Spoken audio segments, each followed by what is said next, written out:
Aku tuh pengen tahu kalian waktu tahun 98 tuh umur berapa dan berada di mana? Kamu, Vel? 98 ya, berarti 7 tahun di Bengkulu, masih SD. Iya, tinggal di Bengkulu sama bapak ibuku. Adikku tuh baru lahir. Oh iya, aku baru masuk SD berarti. Kamu, Chris? SD juga ya kayaknya. SD kelas berapa sih? Tuh umur 7 tahun. Adikku juga baru lahir sih itu, zaman-zaman krisis. Di mana kamu dulu? Ya di Balikpapan, sorry. Balikpapan. Kamu, Mas Zanif? Aku umur 7 tahun. Hah, bohong. Iya 7 tahun. Kamu kelahiran berapa, Mas? 91. Semua sama aku loh. Iya. 7 Baiklah. tahun. Tapi lebih tua. Enggak. Terlihat berwibawa. 7 tahun di Jogja, Jogja. Bantul apa di Jogja? Sleman. Udah dicetak kayak gitu kan. Soalnya temanku ada yang aku di Bantul gitu. Raut gitu. Enggak, aku nggak Jogja, aku Bantul. Bantul tuh Jogja kayak coret lah ya. Bantul tuh kayak Bekasi, Jabodetabek gitu. Suburban gitu ya. Urban. Sleman ya rasanya wes suburban sih. Iya. Kamu, Mas Denta? Kalau aku sama umur 7 tahun waktu itu SD kelas 2 di Karangkajen. Mana itu? Karangkajen tuh kota sih, di kota. Kita ini kelahiran 91 semua. Iya ya. Kita kayaknya sama ya tahun lahirnya gitu Iya. kan. Bentar, Karangkajen itu kota di Jawa. Di Jogja. Di Jogja. ha-ha. Oh Di sorry, kota aku Madia, nggak tahu. Jogja. Karangkajen. Ini Oh, soyo sup. Yes. Ih, woi, terima kasih. Kita pesen cemilan apa? Enggak tahu. Wah, Mas Hani. Secret ini dari kami. Oh, on the house. Wow. Wah, Wah, ini mantap yang dipotong-potong tadi. Iya, benar. Monggo. Wah, matur. Kamu nggak mau foto dari atas, Mas? Iya, Anda tidak. Belum ngumpet karena masih bagus, masih cakep. Iya. Jadi Ada harus foto tepungnya dulu. dan digoreng. Iya. So, cobain satu boleh sih, Dan. Sambal. Dia aja. Itu sambal kecap kayaknya bisa. Bisa ya sambalnya doang gitu. Enggak. Kayaknya enggak apa-apa deh, hari ini cheating day ya. Gak apa-apa lah. Kamu kesini nggak makan tuh ngapain? Iya, ngapain baru. Aku tuh berusaha mensupportmu dengan benar. Jadi aku akan mendukung apapun pilihanmu aja. Kembali ke diri masing-masing ya jadinya ya. Try ya. Ini tepungnya ada kunyitnya loh. Iya. Ini taruh tengah. Agak jauh nih. Enggak apa sini aja.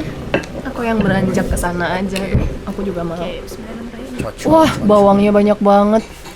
Iya loh ini so generous seperti ini. Oh jangan, bawangnya doang, sorry. Takut pedes. Oh iya, kita sama ya.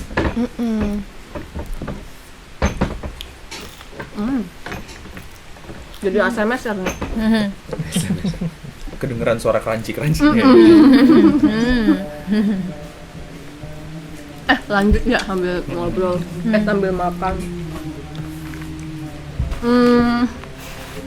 Waktu di Bengkulu 98 gimana? Kena nggak? Kerasa nggak di sana? Ada kerusuhan kah? Atau terus ada terjadi konflik di keluargamu karena efek Krismon lalu? Nggak tahu ya. 98. Mungkin karena orang tua aku tuh bisa mengkeep political situation itu tuh kayak menjadi dunia yang berbeda sama apa yang terjadi di rumah gitu. Jadi yang aku taunya di rumah tuh ya kondusif aja. Cuman nonton TV sih, kayak ada berita ya kerusuhan itu kayak Jakarta ya, gitu. tapi kan kayak Bengkulu dan Jakarta tuh kan terasa sangat jauh ya.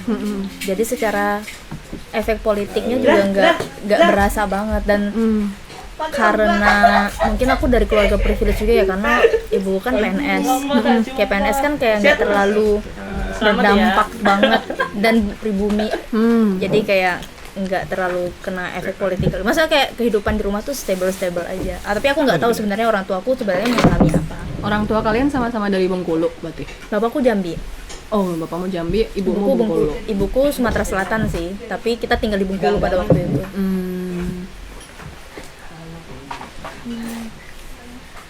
Kalau kamu Mas Denta? Kalau aku dulu nggak terlalu ngerasain juga sama kayak yang lain mungkin ya, karena waktu itu kita lihat waktu itu kita lihatnya cuma di berita doang ya. Kita lihatnya cuma di berita doang di TV kalau ada kerusuhan gitu kan. Cuman ya kalau di rumah sama, nggak ada kondisi yang berbeda gitu. Mungkin keluargaku juga bukan termasuk keluarga yang terdampak langsung sama kerusuhan itu ya. Karena kebetulan ayah sama ibuku PNS gitu waktu itu, dan kita nggak ngerti sih waktu itu seperti apa kondisinya. Tapi kalau dari segi keluarga terdampak atau enggak sih kayaknya gitu. Kayak walaupun di Jogja tapi ya jauh gitu, kayaknya nggak ada yang kerusuhan apa penjarahan segala macam seperti yang di TV beritain waktu itu. Memang di TV muncul sih berita-beritanya. Tahun segitu di rumahmu udah ada TV sendiri atau ikut barengan? Dulu TV-nya hitam putih. Ya, di rumah punya sendiri. Ada. Kalau kamu Mas Hanif?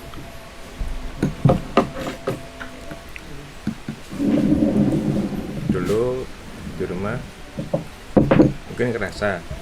Oh iya. Kerasanya lebih ke itu sih, harga pokok naik semua kan. Oh iya ya, terus Mam. Gimana tuh proses kerasanya? Udah agak lupa, cuma ya sering itu sih dengar dari bapak ibu dulu. Kalau harga makin susah gitu kan. Tapi kalau secara langsung gue juga udah lupa. Nggak ada yang inget misalnya, wah aku dulu dikasih susu kok tiba-tiba aku dikasihnya air gula gitu. But ada sih yang begitu, ada sih dulu makin ya yang terdampak ya. Iya. Kalau kamu, keluargamu Chris? Karena ibu PNS, cuman waktu pada saat itu kan reformasi lumayan ya. Bapak itu dulu berusaha di furnitur kan, yang mana untuk apanya marketnya itu banyakan dari apa sih namanya itu kalau yang orang luar negeri kerja di Indonesia, expat. Oh, Lumayan juga affected, tapi nggak separah yang pas teroris Bali, bom teroris Bali. Terus Bali kan 2002 ya, itu lebih parah. Cuman itu masih terdampak juga sedikit. Tapi kayaknya yang terdampak mungkin adikku yang baru lahir ya, kayak ibu sempat planning buat ya udahlah pakai air tajin aja dulu. Oh iya? Iya sempet ya air tajin, ngerasain guys buat air tajin, terus kayak gimana sih rasanya air tajin kayak gitu, sampai nyembangan ngicip bercanda gini. Jadi kayak buat untuk alternatif, karena kan susu terus apa ya itu aja yang paling berdampak. Jadi kayak sempat bantu juga kayak gimana sih cara buatnya, kayak ternyata air di Cucian beras. Iya, cucian beras. iya. Tapi dimasak lagi. Kayaknya enggak deh. Tapi itu dulu pernah bikin sih kayaknya ibuku. Itu adikku juga masih kecil. Air tajin malah, bukan air gula. Iya, adikku juga masih kecil itu. Sempat bikin sih itu air tajin itu benar. Adikmu kan? Susu. Wah, aku cukup ignoran ya. Kayak aku dulu tuh memang dari kecil tuh orientasi tuh aku tuh adalah sekolah dan berteman gitu loh. Jadi kayak kehidupanku tuh yang aku concern tuh sekolah berteman. Jadi aku nggak tahu adekku tuh mengalami apa yang berbeda, dan karena aku nggak dinarasikan juga gitu. Oh ya. Jadi ya somehow orang tua aku tuh bisa mengkeep dilema yang mereka hadapi tuh ya udah ini urusannya orang dewasa gitu. Kayak anak kecilnya, anak-anak kita tetap menghidupi dunia anak-anaknya gitu, jangan sampai terdampak. Sama mirip. Kamu sampai umur berapa di Bengkulu tinggal bersama orang tuamu? Oh, kalau di Bengkulu tuh sampai tahun 2000. Soalnya malah di aku tuh yang lebih berdampak di Bengkulu itu adalah gempa tahun 2000. Gempa 7,3 skala Richter. Berlangsung selama 15 menit. Di Bengkulu. Dan itu benar-benar kayak menghancurkan kota. Dan rumahku tuh hancur juga. Jadi kita tuh di tenda tuh sebulanan. Tinggal di tenda sebulanan. Dan pernah ibuku kayak mandi dan lagi mandi di dalam rumah itu yang udah retak-retak gitu, udah temboknya udah jebol gitu. Itu di tengah-tengah lagi sesi mandi gitu, terus gempa lagi gitu. Jadi waktu itu dalam memoriku masa kecil tuh gempa tahun 2000 itu lebih mematikan daripada tahun 97-98. Untuk reformasi itu ya. Setelah itu kalian masih di Bengkulu atau pindah? Pindah kan rumahnya kan hancur kan. Nah, terus pindah ikut bapakku ke Jambi. Mulai sekolah lagi di Jambi, akhirnya mulai dari tinggal di bedeng lagi, nyewa rumah, baru akhirnya bikin rumah lagi. Kayak starting lagi lah.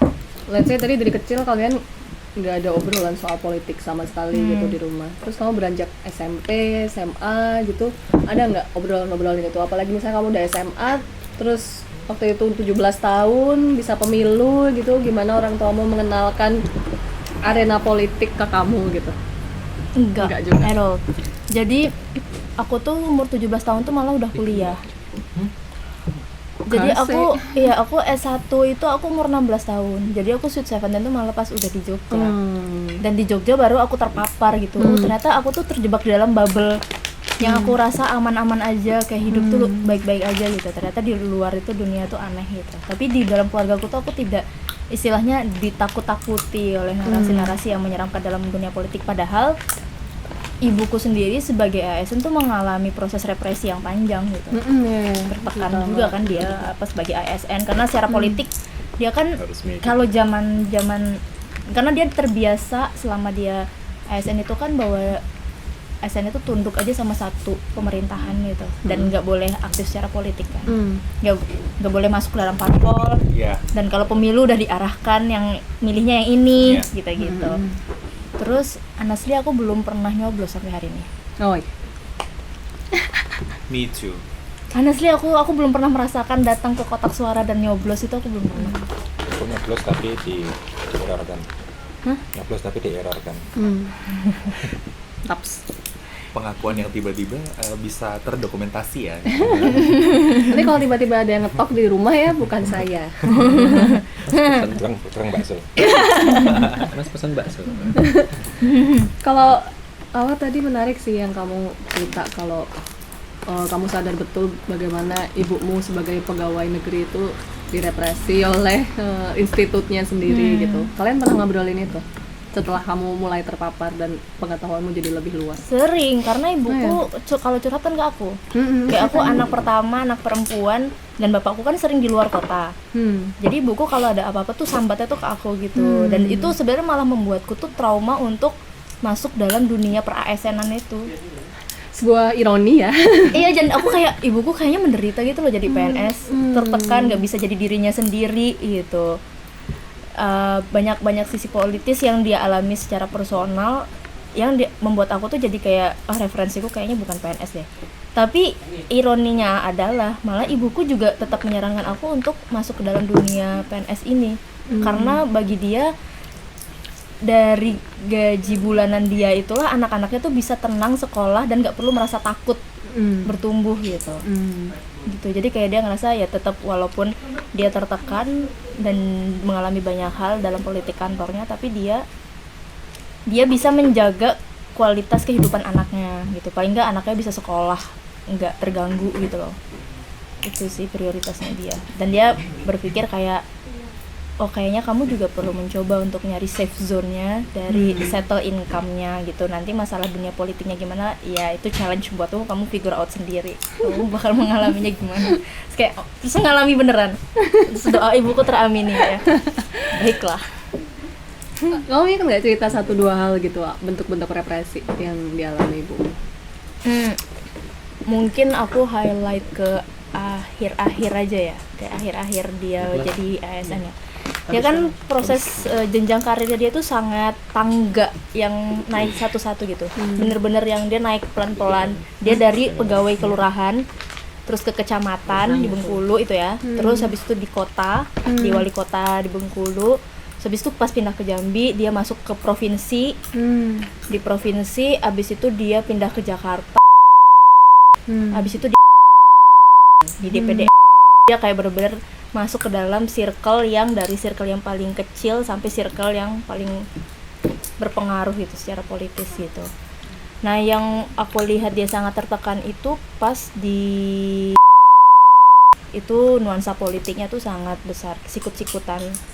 Terus kayak yang ASN penjilat dan kayak gitu itu sering aku terpapar cerita-cerita kayak gitu yang sikut-sikutan dalam artian bosnya, misalnya ibuku kan cukup efisien bekerjanya dan produktif gitu, jadi kayak ibuku tuh dan supel, asik, bisa diandalkan, bisa mengerjakan banyak hal, multi talenta. Nah ibuku tuh sering diandalkan dan itu jadi kayak itu dia dianggap sebagai ancaman buat kolega-koleganya gitu. Nah dan itu berpengaruh pada nuansa kerjanya kan, jadi kayak gimana caranya supaya dia dijatuhkan, supaya dia difitnah, dia pernah difitnah juga, terus macam-macam gitu ya. Itu membuat aku kayak serem banget ya politik di dalam kantor ini, terutama pas di dan aku nggak tahu apakah itu juga yang jadi salah satu faktor stresnya itu jadi salah satu faktor yang membuat ibuku akhirnya sakit dan akhirnya meninggal.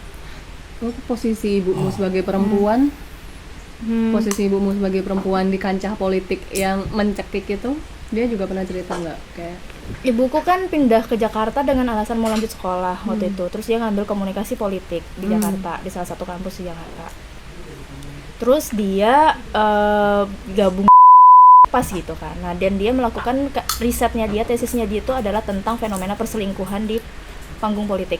wow, Serius, dan dia mewawancarai anggota-anggota yang terlibat di kasus perselingkuhan beberapa waktu itu tahun 2009 apa kalau nggak salah 2007 2009 itu ada beberapa kasus-kasus perselingkuhan anggota yang sempat naik berita. Nah dia mewawancarai anggota-anggota itu gitu. Nah akhirnya dia punya beberapa kenalan lah di anggota terus itu tuh jadi ancaman kan buat koleganya dia, kayak dia ada koneksi sama anggota gitu. Terus ibuku FYI ibuku kan waktu itu posisinya dia pada saat mengerjakan tesis itu dia bercerai kan. Maksudnya ibuku statusnya udah janda gitu. Nah ibuku tuh sempat difitnah sama anggota di kantornya gitu, sama atasannya sih, difitnah bahwa dia itu, nah karena dia familiar dengan isu perselingkuhan, dia difitnah berselingkuh sama gitu. Jadi ada memunculkannya itu kan, kalau ada fenomena perselingkuhan di PNS kan itu kena pelanggaran besar kan, kalau itu naik gitu ke atasan gitu ya, ke lembaga gitu. Nah ibuku tuh sempat dulu tuh rumor tuh beredar gitu di kantor kalau ibuku tuh selingkuh kayak gitu. Jadi selingkuhannya siapa, karena ibuku statusnya janda, dalam artian nggak ada yang memproteksi ibuku gitu. Wah itu cukup tragis sih. Terus ibuku sempat akhirnya dipepet sama salah satu lawyer yang waktu itu juga cukup fenomenal, lawyer artis. Terus siapakah dia? Si ini yang dulu lawyer yang sempat fenomenal juga, tapi dia suka bikin sensasi gitu. Terus karena ini kan isunya seru gitu kan, yang kayak pasti di capture sama media kan. Terus si lawyernya ini tuh mau menemani ibuku untuk menuntut si koleganya ini yang menyebarkan rumor ini. Dan akhirnya si teman kerjanya ini kan nggak punya bukti perselingkuhan apa gitu, orang ibuku riset gitu. Nah akhirnya dia dituntut, terus akhirnya ya udah selesai tanpa harus melibatkan persidangan pengadilan gitu. Cuman tapi kan nuansa di kantor kan jadi nggak nyaman ya interaksinya, kayak gitu.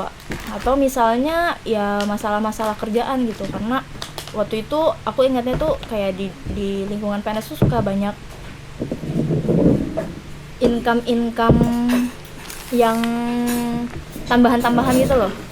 Iya. Kayak dari ada tunjangan tambahan apa uang apa gitu. Nah yang suka diperebutkan tuh uang yang nggak jelas ini gitu. Nah ibu tuh kayak gue juga nggak ngejar ini, tapi gue karena ngerjain gue dapet gitu. Nah tapi yang itu bikin koleganya yang lain iri atau segala macam. Aku jadi penasaran deh, kalau ibumu bagaimana ya dia bisa membuat dirinya merasa aman gitu di tengah-tengah Satu siapa? banyak laki-laki kan Pasti. mungkin di situ gitu. Dengan misal ada ancaman juga, apakah dia pernah menerima ancaman verbal atau juga kekerasan yang lain. Terus ada nggak sih di lingkungan dia ya juga dia punya teman perempuan atau mungkin juga laki-laki yang dia bisa percaya gitu, karena kayak kalau misal aku rasa kalau aku masuk ke politik yang besar itu kayak aku nggak bisa percaya siapapun gitu. Ya itu yang terjadi di ibuku. Jadi ibuku tuh punya kolega tapi dia tidak punya sahabat. Jadi dia cuma bilang ini tante ini teman mama di kantor, tapi bukan Ada detailnya ya. bukan sahabat mama gitu. Sahabat mama tuh ada memang, ya aku kenal juga tante siapa lah, itu beneran sahabatnya dia. Jadi ketika Tapi ibuku dari kantor juga. Bukan. di luar circle-nya berbeda gitu, circle berbeda, pertemuannya di ruang yang berbeda gitu. Tapi yang aku ingat, ibuku tidak membuat pertemanan dekat dengan orang-orang yang ada di ibuku setting boundary sangat keras, karena dia tahu orang-orang ini tuh bisa jadi di depan tuh bermanis-manis ria, tapi di belakang itu akan menghujam, menusuk kayak gitu. Jadi ibuku udah tahu karakter itu, karena politik sangat-sangat keras sih. Dan itu membuat aku sampai ibuku setelah meninggal itu, setelah selesai ngurusin dokumen ibuku meninggal itu, aku nggak mau menginjakkan lagi kaki di traumatis ya. Padahal dulu aku ngerjain tesisnya di perpus di sambil nemenin ibu kerja. Terus habis itu kayak aku, dan setiap orang dan semua kolega ibuku kerja yang kontaknya ada di kontak aku tuh aku hide gitu loh. Ya aku nggak mau terhubung sama mereka karena nggak tahu, itu kayak basis kepentingannya sangat tinggi. Sedangkan waktu ibuku di Jambi dan di Bengkulu, ibuku tuh masih bisa bikin pertemanan dengan teman kantor, pertemanan yang bisa sharing apa kehidupan sehari-hari. Tapi setelah pindah ke bahkan di sih punya teman gitu yang bisa curhat-curhatan gitu, tapi di sekali menutup akses ruang pribadinya dia untuk terekspos karena pernah ada pengalaman di fitnah itu tadi sih. Karena si atasannya dia itu insecure sama ibuku yang di bawahnya, tapi potensial untuk dapat promote lebih cepat gitu karena dia ya bisa kerja gitu. Ibu pernah cerita nggak ada perbedaan rasa bekerja dengan perpindahan kekuasaan gitu? Dari Soeharto kan dia berarti ngerasain kan ya, dari zamannya Soeharto sampai apa dia ngerasain sebelum Jokowi, atau Jokowi dia masih? Nah, tahun 2018 ibu kan ya. Sebelum iya, udah Jokowi udah berarti. Ya udah ada nama Jokowi lah di kancah politik ini. Udah. Ibuku, nah ini sih ibuku tuh bias karena dia dapat privilege jadi PNS ya. PNS itu di zamannya Soeharto itu adalah selama kamu diam, kamu akan hidup tenang dan tentram. Dan ibuku kayak ya udah karena aku mau nyekolahin anakku. Jadi dia mengambil opsi untuk nggak usah terlalu kritikal. Tapi dia tahu banyak yang salah dalam institusi, tapi dia kayak nggak usah terlalu kritikal. Yang penting aku bisa menghidupi keluargaku dan nyekolahkan anakku. Prioritasnya dia dulu itu kayak apapun yang terjadi, hidupku mau panjang pendek umurnya, pokoknya yang penting anakku selesai sekolah. Prioritas ibuku tuh cuma itu, kayak orientasi hidupnya dia. Nah jadi dia punya bias di situ, jadi dia bilang kalau di zaman Soeharto tuh semuanya lebih murah. Tapi ibuku kan nggak melihat inflasi ya, nggak menyadari gitu loh, kayak kenaikan harga ini juga ada faktor lain. Tapi mungkin juga itu seiring dengan memang harga yang lebih naik, tapi tidak seimbang dengan peningkatan pendapatan ASN. Kayak naik gaji ASN tuh Dikit tiap tahun tuh kayak dikit banget gitu, nggak signifikan, sedangkan harga-harga naik. Jadi ibuku di zaman-zaman setelah Orde Baru, mungkin Orde Baru ibuku cuman dari single income dia, gajinya dia masih bisa untuk menghidupi rumah tangga dan nyekolahin anak. Nah tapi karena ibuku pindah ke Jambi dan akhirnya harus KPR, nah ada utang. Nah biasanya kan yang menjebak ASN kan utang ya, utang KPR ini ya. Nah utang itu membuat dia harus punya side income. Nah dia jualan baju lah, jualan apa, itu aku menyaksikan gitu ibuku punya usaha lain selain jadi pegawai negeri. Pas di Jakarta, lebih lagi ibuku getol nyari side income-nya. Karena di Jakarta cost living-nya lebih tinggi, anak-anaknya kuliah udah gitu kan, adikku di pesantren, aku kuliah, dan dia menanggung lebih besar lagi, bukan statusnya udah bercerai juga kan. Jadi kayak dari bapakku nggak ada kontribusi. Jadi dia merasakan bahwa setelah Orba itu peningkatan pengeluarannya tuh signifikan di saat income-nya segitu-segitu aja. Jadi dia perlu extra effort gitu untuk kayak itu cita-citanya anaknya selesai sekolah gitu. Gitu. Jadi dia bisa lepas anaknya, kalau ditinggal tuh anaknya udah bisa bergerak sendiri. Gitu. Buat dia, jadi dia cuman indikator dia melihat dari kepemimpinan itu adalah kesejahteraan ekonomi. Ya dia. Iya, satu-satunya. Dia nggak pakai, dia nggak melihat bahwa ya karena itu ASN selama kamu diam kamu tenang dan tentram dan ya selama kamu tidak memberontak gitu. Jadi yang dia bilang ke aku itu juga akhirnya yang membuat aku secara karakter terrepresi secara apa ya, karena aku punya tendensi untuk sangat kritikal sebenarnya. Tapi karena aku terkonfirm dari ibuku untuk udah kamu nggak usah aneh-aneh, nggak usah demo, waktu masih kuliah tuh nggak usah ikut-ikut demo. Ibuku tuh menanamkan itu ke aku dan adikku, udah kamu sekolah aja yang bener, yang lurus. Ada kesempatan berkembang di kuliah tuh udah ikutin aja, nggak usah yang aneh-aneh gitu, nggak usah yang kritikal itu nggak usah. Dan terkonfirm lagi ketika aku jadi ASN, ditambah aku kayak ruang aku untuk bersuara itu semakin siloed gitu, semakin teredam. Jadi kayak semua sambatan itu paling cuman dalam ruang-ruang diskusi internal aja. Di sampingmu ini. Iya, yang menerima kan kayak, kesel banget gini gitu kayak itu. Tapi itu cuman kayak curhat aja. Aku nggak bisa menyuarakan itu dalam ruang-ruang politis gitu yang lebihnya nggak tahu saya mungkin ya nanti kalau ada space yang lebih aman untuk itu. Tapi sebenarnya kalau untuk bersuara zaman SBY itu paling aman. Buat ibumu atau buat kamu? Atau buat yang terjadi dalam komentarmu? dalam dinamika di keluargaku. Maksudnya iya? lebih open up gitu loh Ibumu. untuk, dan aku bisa melihat itu dari misalnya postingan ibuku di medsos. Gitu kayak ibuku lebih berani speak up. Tapi di zaman Jokowi ibuku benar-benar bilang kayak nggak usah posting yang aneh-aneh. Gitu. Jadi buku postingnya cuman dia lagi bikin baju apa, jalan-jalan kemana, gitu, bener-bener kehidupan recehnya aja yang diekspos di medsos gitu. Pas zaman SBY adalah program-program kerjanya dia. Dia beberapa kali aku notice dia update tentang keluhannya dia. Oh, keluhan malahan ya. Iya, keluhannya dia itu misalnya di Facebook ya waktu itu ya. Jadi aku kayak kan temenan ya di Facebook. Aku kayak ibuku curhat di Facebook gitu. Aku notice ibuku curhat di Facebook. Tapi zaman Jokowi aku udah melihat ibuku benar-benar mengambil langkah yang sangat berbeda. Kayak enggak boleh curhat di medsos, itu berbahaya gitu.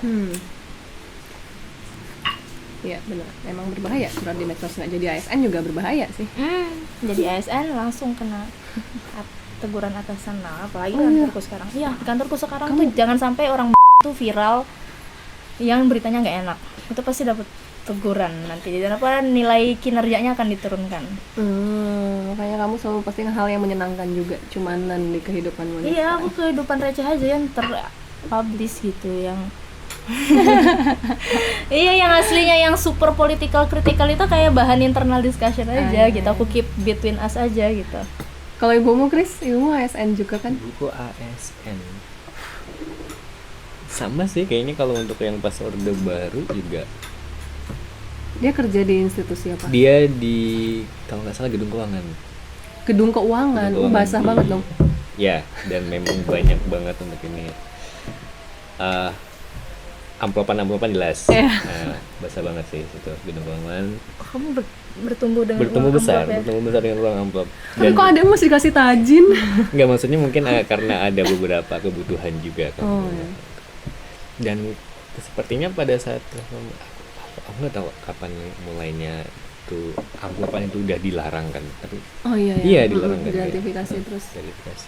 Tapi kalau misalnya yang Orde Baru, kalau kita ngomongin tentang reformasi, kayaknya zaman dulu memang pas aku kecil juga sempat dengar bapak ibu ngobrol kan, kayak kita ada ruang tengah, terus ada ruang ngobrol untuk TV dan lain-lain kan, kayak ya sebenarnya kalau misalnya ya udah dijalin aja, ya memang nggak bisa milih apa ya tetap harus milihnya yang sedang berkuasa.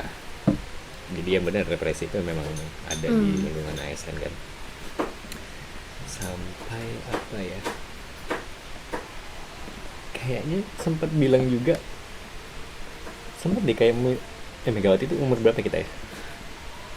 2000 enggak deh. Masih SMP ya? 2004, SMP 2002, 2003 itu juga sempat juga kayak mendukung banget dia karena melihat ini calon presiden perempuan nih. Itu dia kayak sempat excited kayak untuk ini. Ada sempat 2 kali ini, Pak nanti milih ini ya. Ibumu ke bapakmu. Oke. Karena perempuan. Ya, karena perempuan. Tapi selanjutnya apa? SBY ya bukan ya? Iya. Megawati sebelum. Iya, Mega SBY. Tapi abis setelah itu baru dia kayak udah deh pilih SBY aja. Kapok. Ya mungkin salah satunya kayak gitu. Nanti suara ibumu cukup cukup Dominan. dominan Dominan ya di rumah rumahmu ya. karena salah satu-satunya perempuan di rumah kan. Jadi dia menguasai selain remote control TV juga. Suara hak Iya. pilih kalian ternyata dia menguasainya. Jadi itu sih kayak at least apa ya, lebih ya memang lebih dominan untuk ke arah mana, ke arah ini juga. Karena kan setelah apalagi setelah bapak untuk usahanya menurun karena ekspatnya lumayan banyak untuk keluar ya. Setelah teroris itu juga lebih ke ibu yang untuk handle semuanya. Kalau di Banjarmasin, Balikpapan. Balikpapan, sorry. Nah, di Balikpapan neighborhoodmu itu dominannya pribumi Balikpapan atau Transmigran semuanya. Transmigran? Semuanya transmigran. keluargamu transmigran? Aku juga transmigran juga. Rata-rata transmigran semuanya.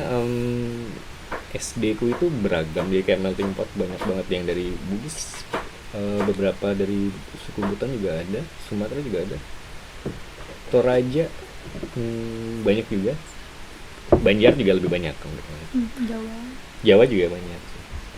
Itu orang tuamu tuh udah dari Jawa ke sana sebelum Iya. kamu lahir. Sebelum lahir memang dari Mereka pernah cerita nggak kenapa mereka memilih transmigran gitu? Itu program pemerintah atau inisiatif mereka sendiri atau karena ibumu? Kalau keduanya, mereka bertemu di sana. Oh. Ya, dipertemukan di perantauan. Nggak ada program dari pemerintah juga sih. Kalau ibu dari ngikut Pak D. Pak D sudah bikin bisnis di sana, udah kerja di salah satu perusahaan yang lumayan beneficialnya untuk ini. Dan bapak dulu Irwan Tirta batik, buka cabang di Balikpapan, tapi kemudian memilih untuk sendiri. Dan mereka ketemu sana. Jadi nggak ada untuk dari program pemerintah. Memang. Kalau di beberapa wilayah di Indonesia kan sempat terjadi kerusuhan setahun 2 tahun setelah reformasi itu antara penduduk pribumi itu dengan transmigran gitu. Itu kamu mengalami, terjadi nggak sih di sana? Syukurnya untuk Balikpapan mungkin enggak ya, atau mungkin karena memang mereka ke Balikpapan untuk bekerja dan untuk menghidupi keluarganya kan. Kayak apa sih rusuh-rusuh kayak kita ini sama-sama pendatang dan lain-lain kan, mungkin kayak gitu. Jadi mungkin lebih banyak itunya. Yang paling menonjol itu Kalimantan Timur adalah pada saat yang kerusuhan di Sampit. Kalimantan Timur nggak kedampak sama sekali, nggak ada kemakan isu kayak gitu. Jadi lumayan safe untuk jadi pas reformasi juga nggak ada sih. Case-case itu kerusuhan juga. Terus latar belakang agama juga sebenarnya beragam di sana. Beragam banget. Kan juga untuk Sulawesi kan juga kuat ya untuk untuk agama Kristen atau juga. Banyak juga pendatang dari Flores juga sebenarnya. Menurutmu kenapa Apanya? bisa aman di sana? Padahal di sana juga sebenarnya latar belakang etnis beragam, agama beragam, sedangkan di tempat lain tuh juga mulai beragam tapi terus malah konflik gitu. Apa di tempatmu yang membuat itu spesial atau sesuatu kah? Ada apa? Mungkin sudah aku nggak tahu ini ada masalah dengan income-nya juga ya. Mungkin Balikpapan juga lebih menghidupi juga kan. Banyak kelas menengah atau sedikit angka kemiskinan? Angka kemiskinan aku pikir sedikit banget. Jadi kalau misalnya untuk driving di Balikpapan, kalau misalnya mau gerak aja itu udah bisa driving. Udah bisa? Driving maksudnya udah kamu sudah bisa settling di sana. Driving? Bertahan hidup. Oh, drive. Iya, cuman buat untuk survival aja masih bisa. Iya. Oh ya. Jadi kalau tapi ini aku sih ininya mungkin karena sesama pendatang dan juga mereka tujuan utamanya adalah menghidupi keluarga. Jadi mungkin kayak concern aja sih. Dan banyak di perusahaan-perusahaan asing itu juga yang kerja juga beragam. Jadi nggak cuma salah satu keluarga aja. Kayak perusahaan tambang, alat berat lain-lain juga beragam semua sih. At least mereka udah familiar. Bahkan di SD pun juga aku familiar banget dengan keberagaman itu. Jadi nggak ada Menarik.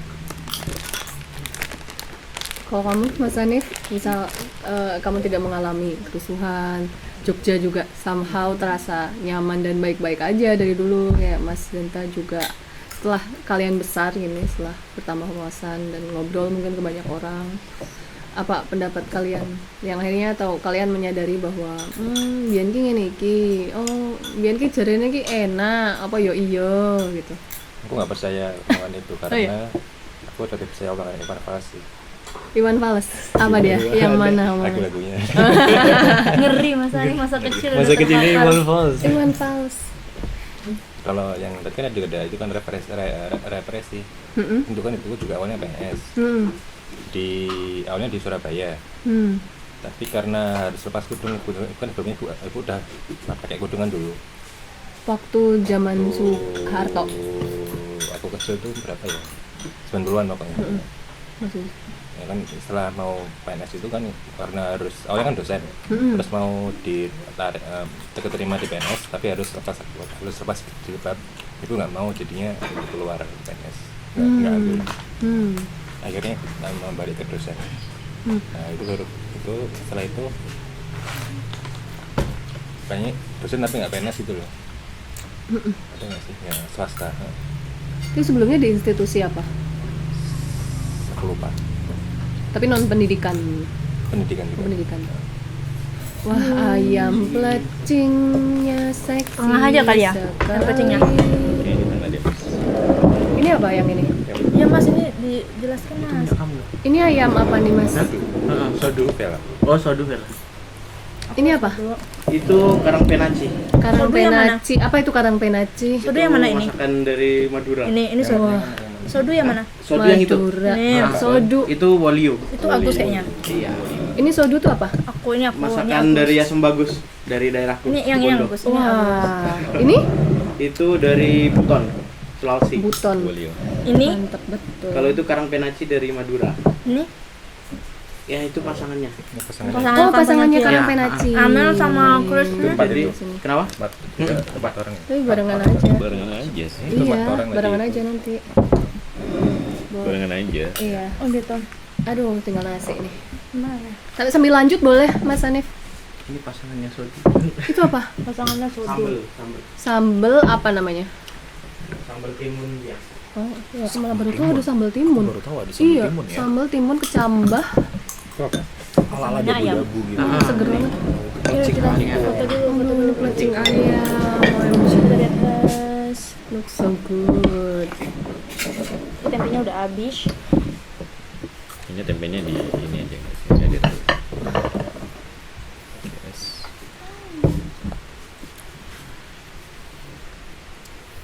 Masuk. Nggak apa-apa. Wangi banget, wanginya macam-macam. Ini baunya ini mendominasi banget ini. Wow, nasi. Biasa kayak zaman Orba nggak sih makanannya? Zaman Orba emang setelah zaman Orba kamu nggak makanan kayak begini? Pel? Settingannya Oh iya. Settingan di Settingannya. rumah nenek pas zaman Orba. Berarti kamu yang ngambilin nasi nih. Oh iya.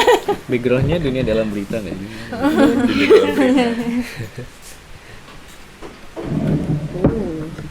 Ini bulu-bulu ini menu apa ini?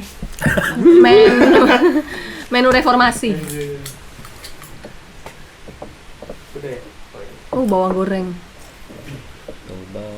Oh masih ada lagi. Wah, kok nggak berhenti. Sambal mata. Oh. Oke, ini pasangannya ini dong. Iya. Wow. Pasangannya ayam. Oh, Bawang Terus goreng ini kita langsung aja. program marketingnya TV Kota. Oke. my Comblang bukan sih? Sambal bawang. Oh, sambal bawang. Oke. Oh, siwang itu ya? Siwang itu ya, Mas? Sambago. Terasi bawang itu, bukan Oh, sambal. bukan. Siwang. Baru tahu aku. Dari Cirebon. Wang Sinawang. Monggo. Silakan Ceritakan. dijelaskan. Oh lanjut nih, nggak ganggu nih. Enggak apa-apa, masuk aja. Kayak kurang ke sini gitu. Wangi banget sambalnya. Yang wangi ini nggak sih? Kenceng nih, Serai seger ya? gitu. Ini bareng-bareng aja. Kok jadi video, Pak? Kayak Ini rujak nggak? ini emang bagiannya harus dijelasin gitu sambilan. Wah.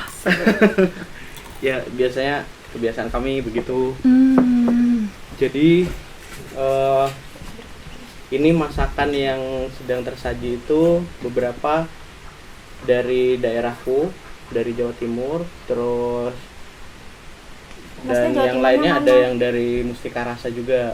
Dan yang dari daerah saya itu nasi sodu, terus Karangpenaci itu dari Madura.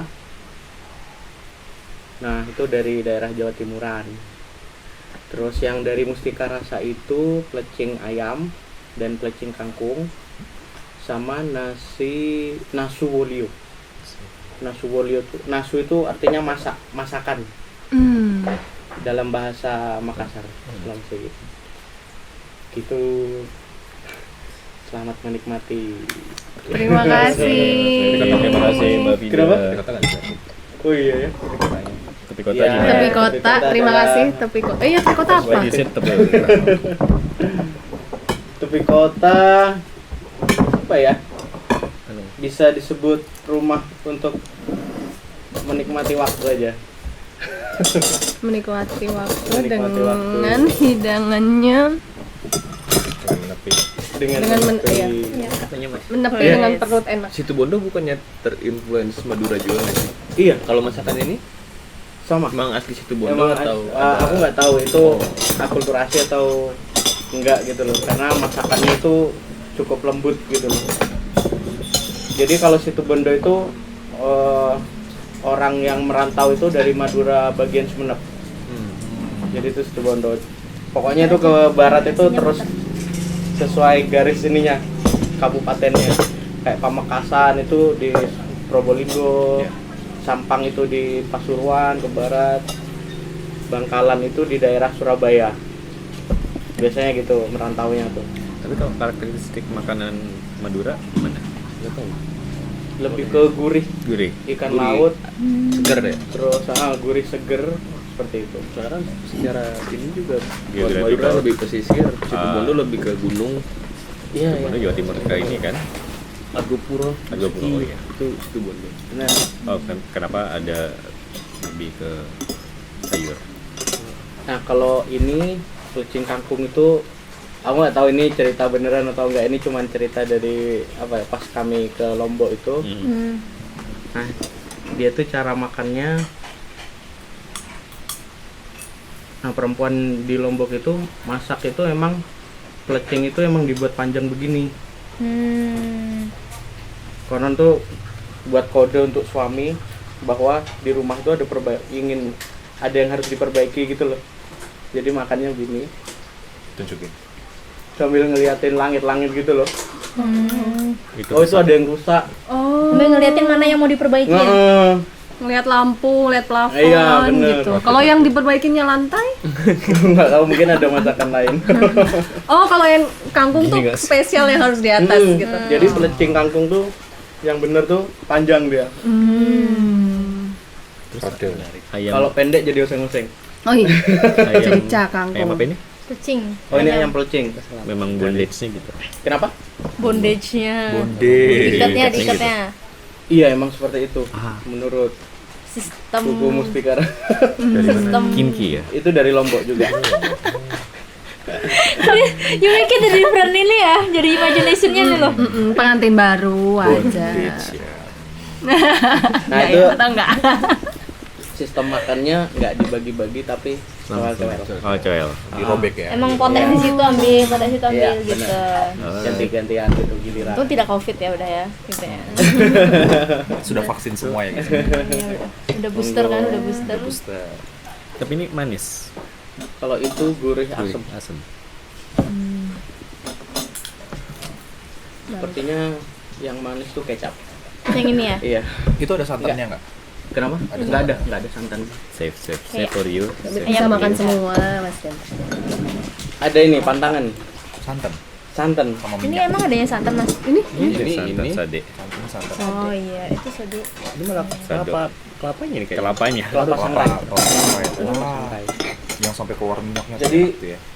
Sulawesi itu kayak semuanya masakan itu Bener-bener. dikasih sangrai kelapa gitu loh. Kelapa sangrai. Karena mereka produksi kelapanya emang berlebih kan di sana. Iya benar. Waktu Jadi aku kayak tinggal di apa Manado harus juga. diolah nih dijadiin apa gitu. Waktu aku tinggal di Manado juga banyak makanan yang di atasnya dikasih topping sangrai gini. Kayak contohnya binte kan. Serunding Binte gitu. makanan. Iya, Binte tau ya? Binte Iya. Gorontalo. Itu kan yang Mau dong bawang pakai goreng. sangrai kelapa juga. Pedes loh tuh. Oke. Oh iya, Pedes. bawang gorengnya pedes. Sambago. Iya. Sambal bawang goreng. Bukan Bukan cuma bawang goreng. Bukan bawang goreng biasa. Semakin bersemangat Bukan saya. bawang goreng. Oh my Ayo god. monggo. Aku cuci tangan ya mas. Iya. Tangan dulu. Aku juga. Hidup nggak? Sambil gimana tadi Mas Hanif dilanjut maaf soal ibumu lalu menjadi dosen, Terus tanya tadi apa? Buka kerudung. buka kerudung. Jadi kok Karena kan dulu kan belum ada misalnya belum nggak boleh kan di negara kita nggak boleh ada simbol agama gitu. itu ibumu cerita ke kamu gitu. Sekarang ibu lagi nggak bisa kayak gini gitu. Aku masih kecil kan, katanya setelah gede. Oh, waktu sekolah belum diceritain. Wah. Pas gede kamu jadi banyak bertanya gitu ke ibumu gimana dulu, Daerah mana? atau mengaitkan apa yang terjadi di arena politik besar dengan kehidupan kalian gitu. Ini kamu. Ini tuh usaha. Kenapa? Memikirkan cuma Iya. tidak terlalu memikirkan gitu. Nah, ya apa yang dipikirkan? Terus Kalau setelah reformasi itu nggak terlalu. sekarang juga nggak terlalu dipikir. Makan. Ya, pikiran nggak pikirkan. Kalau kamu Mas Denta, Kalau aku kan tadi aku bilang ya kalau orang tua aku tuh ASN juga cuman itu. Nah, cuman bedanya ayah sama ibuku itu ASN-nya fungsional. Jadi ibuku itu perawat di salah satu puskesmas di Bantul. Terus ayahku itu guru SMP di Poncong, Gunung Kidul. Itu dia sering. jadi tempat tinggal kalian di Di Karangpanjen Karangkajen. tadi. Karangkajen itu di kota. Perbatasan mau ke Ring Road lah, deket Ring Road. Orang tahu berarti ngelaju kalau tiap hari kerja. Ngelaju gitu. Terus Jadi kita kayak nggak terlalu, jadi karena orang tuaku mungkin nggak terlalu terlibat langsung sama politik gitu ya. Jadi ya represi itu mungkin akhirnya nggak kerasa juga di keluargaku gitu kan, karena ibuku juga dulu belum berjilbab ketika masih jadi ASN, jadi mungkin nggak ngerasain yang dirasain ibunya Hanif gitu waktu itu. Ya nggak ada dampak yang kira-kira bisa diingat gitu kalau dari reformasi kalau buat keluargaku sih. gimana dengan diskusi politik atau kebebasan buat kamu ngomongin apa aja di rumah? Apa kamu memiliki itu di rumah? Kalau kebebasan berbicara ada gitu ya, cuman memang ketika pemilu menariknya itu di keluargaku juga. Apa lagi nih? Oh aku ya? Iya. Oh. Hah? Juga misalnya pemilu nih calonnya siapa gitu kan. Nah tapi memang ada ke arah situ yang mengarahkan ini aja kalau yang ini aja kalau yang ini nanti gini. Dari mana tuh ngarahnya biasanya? Ya cuman gitu doang, sekedar aja misalnya waktu itu awal-awal aku mau pemilu kan. Nah cuman akhirnya aku emang malah nggak pemilu waktu itu karena nggak pengen aja, nggak pengen nyoblos soal waktu itu. Tapi orang tuamu yang excited buat Yang nyoblos. nyuruh bahkan udah pilih ini aja gitu, kita semua pilih ini gitu kan, gitu. Cuman waktu itu aku nggak ngerasa kayak sampai sekarang pun aku ngerasa kayak apapun yang aku pilih itu nggak akan berpengaruh sama hidupku gitu loh. Jadi kayak aku kayak nggak percaya sama pengaruh politik itu dengan kehidupanku di keluarga gitu sih. Jadi karena dari dulu nggak pernah ditanamin juga sih maksudnya. Maksudnya dampaknya nggak terlalu kerasa gitu kan. Dan karena mungkin dulu itu ASN fungsional kan sibuk dengan tugasnya ya, akhirnya ya itu tadi gimana caranya survive, udah nggak terlalu ikut campur sama politik, yang penting ada gaji bisa buat ngurusin keluarga, seperti itu sih kalau dari tempatku.